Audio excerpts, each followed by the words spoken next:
Hello दोस्तों, welcome to my YouTube channel. आज myself Hemant Kumar Chaudhary, जैसा आप लोग जानते हैं।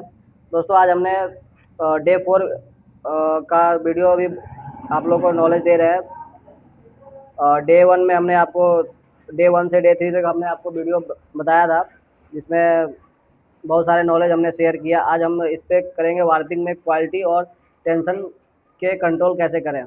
आज डे 4 में आज मैं आप लोगों को बताने वाला हूँ कि वार्पिंग में क्वालिटी और टेंशन के कंट्रोल कैसे करें। तो दोस्तों, सबसे पहला क्या होता है क्वालिटी सही करने का, टेंशन कंट्रोल। वार्पिंग में सबसे बड़ी समस्या तब आती है जब धागे का खिंचाव एक जैसा नहीं होता है। अगर धागे में एक जैसा खिंचाव नहीं रहेगा तो वो प्रॉब्लम आएगी दोस्तों। तो क्या प्रॉब्लम आएगी, पहले उसको सही करने के लिए क्या करना होगा। पहली टिप है, क्रिल में जो पहले बॉबिन से लेकर आखिरी बॉबिन तक जब स्क्रीन लगाते हैं तो उसमें शुरुआत का जो बॉबिन होता है वहाँ से लेके जो नंबर ऑफ कोन हम लगाते हैं ना, पहला गोला, वहाँ से लेके आखिरी तक टेंशन एक समान होना चाहिए। अगर आगे के धागे ढीले और पीछे के टाइट होंगे तो बीम में पटिया बन जाएगी। तो दोस्तों, सबसे पहला ये टिप हमें देखना है कि क्रिल में टेंशन वेरिएशन नहीं होना चाहिए। दूसरा दूसरा टिप है, अपने टेंशनर डिस्क को रोज़ साफ़ करना। जो हम इस पे टेंशन धागे पे टेंशन दिया जाता है, जिस डिस्क से, उसे टेंशन डिस्क बोलते हैं। उससे उसको डेली सफाई करने की ज़रूरत है। अक्सर वहाँ क्या होता है, धागे का कचरा जमा हो जाता है, जो फ्लफ वगैरह बनते हैं वो उस पे जमा हो जाते हैं, जिसके कारण धागे अचानक से टाइट हो जाता है या लूज़ हो जाता है। तो उसमें बीम में लूज़ एंड्स का प्रॉब्लम होता है या टाइट एंड्स का, जो आगे चल के पट्टे में पट्टा बनता है, कपड़े पे एक अलग सी लाइनिंग आती है। दोस्तों, हमें इसे भी ध्यान रखना है। तीसरा टिप है, मशीन की स्पीड को अचानक से न बढ़ाएं।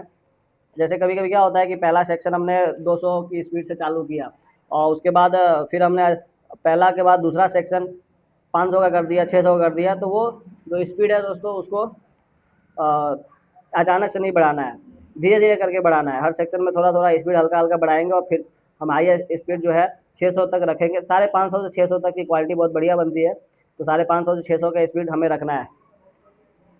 धीरे धीरे स्पीड बढ़ाने से क्या होता है, धागे पर जोर नहीं पड़ता है। तो इसको ध्यान में रखना है दोस्तों। अचानक से मतलब तीसरी टिप्स जो है, मशीन की स्पीड अचानक से हमें हाई नहीं करना है। तो ये हो गया टेंशन कंट्रोल में इन 3 चीज़ होते हैं। ये तीनों टिप हमने आपको शेयर किया। दूसरा होता है स्टैटिक इलेक्ट्रिसिटी। जो स्टैटिक इलेक्ट्रिसिटी होता है वो आगे आपका इवेनर रोल के आगे लगा होता है टेबल लीड पे।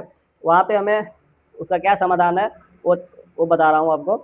हमेशा चेक करें कि आपकी मशीन का स्टैटिक एलिमिनेटर बराबर काम कर रहा है या नहीं। जो स्टैटिक एलिमिनेटर लगा होता है वो आपका बराबर काम कर रहा है कि नहीं। उसके लिए आपको 2 चीज़ करनी है। नमी, पहले तो ह्यूमिडिटी चेक करना है कि वार्पिंग विभाग में नमी 60 से 65% तक होना चाहिए और इसके बीच रखें, ताकि सूखी हवा में धागा क्या होता है, ज़्यादा चिपकता है। इसलिए ह्यूमिडिटी जो खाते की नमी है वो 60% से 65% तक होना ज़रूरी है। अब दोस्तों, आगे बढ़ते हुए तीसरा जो चेक पॉइंट है वो मैं आपको शेयर कर रहा हूँ। इसमें ज़रूरी चेक पॉइंट जो है सबसे ज़्यादा, वो है स्टॉप मोशन का। हर सेंसर को चेक करें। अगर टूटा हुआ धागा बीम के अंदर चला गया तो आगे बहुत नुकसान होगा। दोस्तों, हमें जो क्रिल में स्टॉप मोशन लगा होता है, जहाँ से यान हमारा गाइडर के थ्रू आने से के बाद क्रिल से वहाँ जो आपने चेक देखा होगा, मशीन में सेंसर लगा होता है जो, तो उस जगह पे अ, उस उसको ध्यान में रखना है कि वो बराबर काम कर रहा है कि नहीं, जिसको स्टॉप मोशन बोलते हैं। हर सेंसर को चेक करें। अगर धागा टूटा हुआ है और बीम के अंदर चला गया तो आगे नुकसान होगा। आगे नुकसान दोस्तों ये होगा कि धागा मिसिंग इंच आएगा और वो धागे फिर वहाँ पे अलग से लूम के अंदर हमें फिर डालने होंगे, जिससे ब्रोकन वगैरह भी का सामना करना पड़ेगा और दूसरी भी प्रॉब्लम आएगी। पट्टे पे भी आ सकते हैं, वहाँ धागा मिसिंग इंच रहेगा या डबल इंच हो सकता है। तो दोस्तों, इसका ध्यान रखना है। और ज़रूरी चेक पॉइंट्स में दूसरा नंबर है बीम का हार्डनेस। बीम में टेंशन जो होता है वो भी बराबर होना चाहिए। तो बीम का ज़्यादा ना सख्त हो और ना ही ज़्यादा नरम हो, इसे हार्डनेस टेस्टर से ज़रूर चेक करें।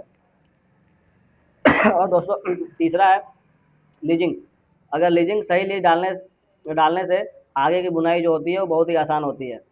तो इसलिए लीजिंग का भी ध्यान रखना है, क्योंकि इसमें अगर हम लीज बराबर नहीं डालें, जो पहला लीज होता है 1 मीटर पे, दूसरा 3 मीटर पे, अलग अलग क्वालिटी में अलग अलग हिसाब से मीटर डाला जाता है। वैसे जो नॉन साइजिंग बीम होता है उसमें 1 मीटर और 3 मीटर पे, और जो साइजिंग बीम होता है उसमें 1 मीटर से 7 मीटर के अंदर 9 लीज डालने होते हैं। 1 से 9 मीटर के अंदर 7 लीज डालने होते हैं। तो इसको बहुत ध्यान रखना है। तो दोस्तों, ये वीडियो हमने आपको इसलिए बनाया ताकि आप लोग इस चीज़ को जानकारी प्राप्त कर सकें। दोस्तों आज इस फील्ड में मेरे को 14 साल टोटल हो गए हैं, तो मैं अपना एक्सपीरियंस ही शेयर कर रहा हूँ और कुछ नहीं है। अगर आपको ये वीडियो पसंद आया तो आप अपने जानने वाले दोस्त जो भी आपके टेक्सटाइल में है काम करते हैं उनको आप शेयर कीजिए इस नॉलेज को।